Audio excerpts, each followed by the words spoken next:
Lunch po tayo guys. Broccoli. Yan. Tsaka kanin.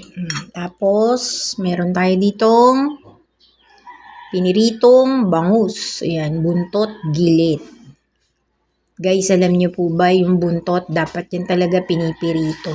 Kasi pagka po yan ay nilagay nyo, halimbawa, ginawa nyo sinigang, paksiw, so medyo matinik, mapakatigas ng tinik ng buntot ng bangus. Mas okay po itong gilit ng bangus. Ayan, no, meron pa siyang, ano ba to? Ayan. Guys, nilagyan ko yan ng cornstarch. Kung wala po kayong cornstarch po, pwede nyo pong lagyan yan ng harina. Tapos, nilagyan ko rin yan ng salt and pepper. Di ba masarap yun?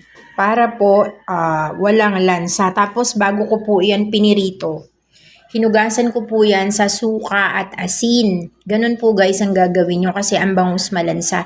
So, dapat huhugasan natin ng suka at asin. Tapos, ito naman po, ito ay organic daw na